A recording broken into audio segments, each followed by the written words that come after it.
Good evening, this is the Dark Nut, and here's my video on why I think Archaeolo-Jess is still one of the best heroes you can use for Fortnite Save the World, be it farming in private, rolling with a crew, or soloing it in public. Saving your butt for mats, or dropping diamond llamas on everybody you know. It's just mats with this girl. I even leave a piece of bright core for this guy, right there. In a comparison with the Reclaimer, the abilities for Fragment Flurry Jess are definitely stacked towards combat. She's got upgraded teddies and upgraded shock towers, whereas the abilities for AJ are geared towards farming.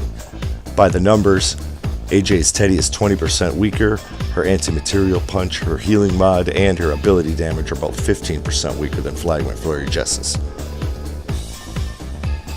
Another way of comparing them is if I go to replace AJ with Fragment Flurry Jess, down the left you can see what will happen to her numbers. AJ's health is 10% better at the same level, her shields are 6% better. Thanks to Passing Zone, her speed is 12% better than Fragment Flurry Jess's.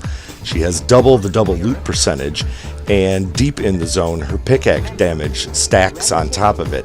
I get 860 when everyone else is getting 500. Now, we as a community can be better Jesses. First thing, drop diamond llamas. Drop them on everybody. Even if they don't even notice, get their attention and drop them on them. I'll thank you for you later. They drop 450 mats, plus some nuts and bolts, plus some oxide powder or malachite, sometimes triple ores.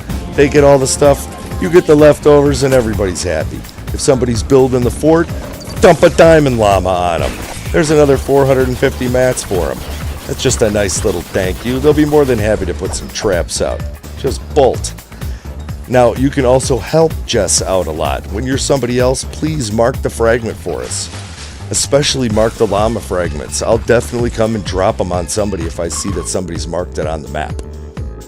Here's a way I think Epic could actually help out the game, help out the Pathfinders, and help out everybody in general, and that is with the notes that we leave.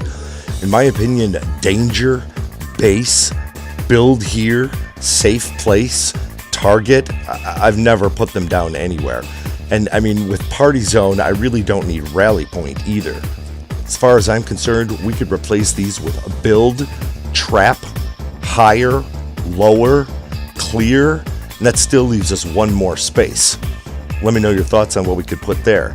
This leaves us combinations for trap higher, trap lower. Or if I, as Archaeolo-Jess, don't really want to go in the roof for that level 2 chest, I could mark loot higher. Or if I've already cleared out a tunnel, I could mark it, lower clear. That way nobody else has to go down there. As far as the in-game chat goes, come here and follow me are basically the same thing. One of these could be replaced with a storm chest. And ready is only viable if we have a yes and no, and okay and not right now are not that clear when it comes. We could easily replace these with an affirmative and negative. Now, to keep AJ viable does require some setup. I like to use Bladestorm Enforcer in the first slot for his 20% ability bonus, and Carbide in the second slot for his additional 5 seconds he adds to the teddy. For the survivors, there's really not much you can do, when you're trying to use all epic and legendary and mythics, but I've managed to get a 56% trap durability bonus.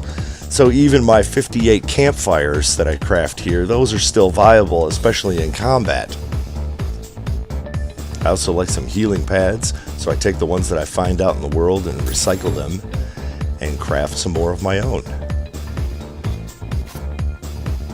When I'm about to launch, I make sure that I take the teleporter and the turret. Everyone runs the health buff and turret, but I like the teleporter.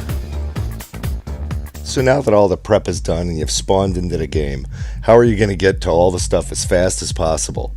Well, if I think of the map as, a grid like this, and I spawn, say, here, what I'm going to do is I'm going to go to the fat part of the map and make an angle, then go over to here, and then go over to here, and then go over to here.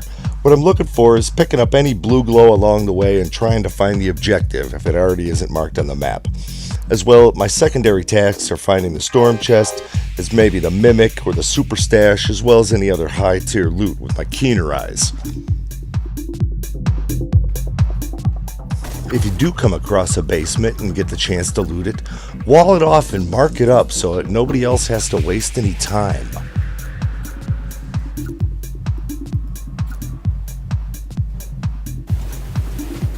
Especially when you have to fall in a mine shaft and you have to chop your way out of because you can't duck under the last beam.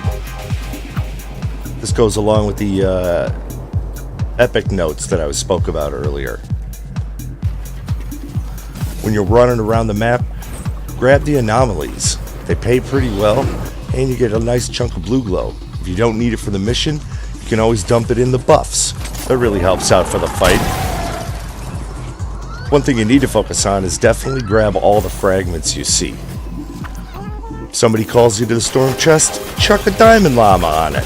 They'll love it. If you come across a mimic, you don't have to kill it right away. Run it over to the objective.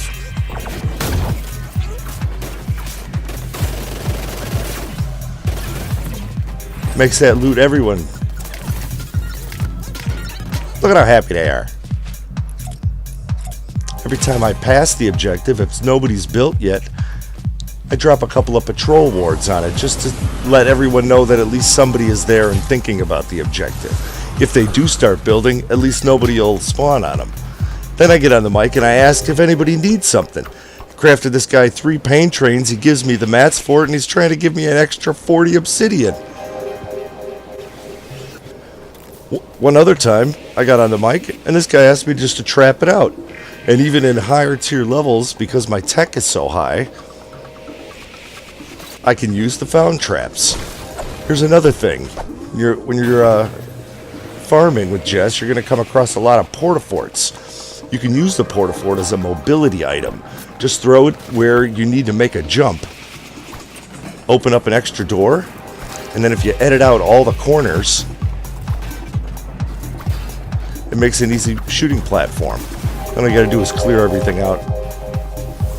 The porta-fort can also be used as an addition to the minimalist fort.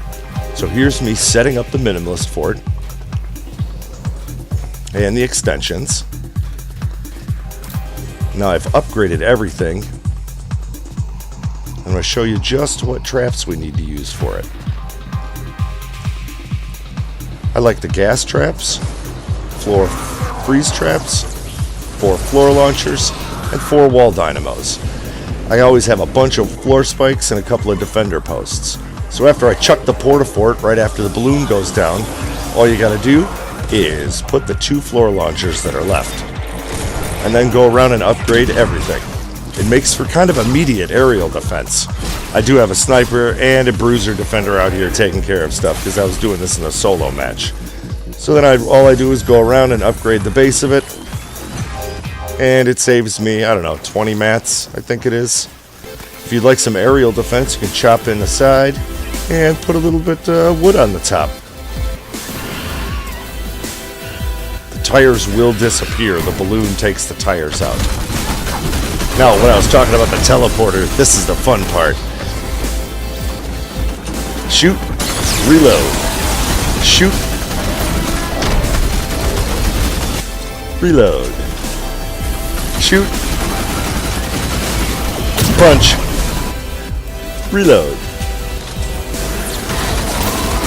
You can also use the teleporter in a 2-front method where you put 1 by each way that they're attacking. Here, my team kind of gets lit up by a bunch of blinkies, and so I slap a campfire down for them to use. Now I jump in the teleporter and toss a teddy where the other spawn is. So next time you're loading into your game and you see an Archaeolo-Jess, just take the time to look at their ability. If they've got a teleporter going on here, please, we're in it for you. Thank you very much for watching.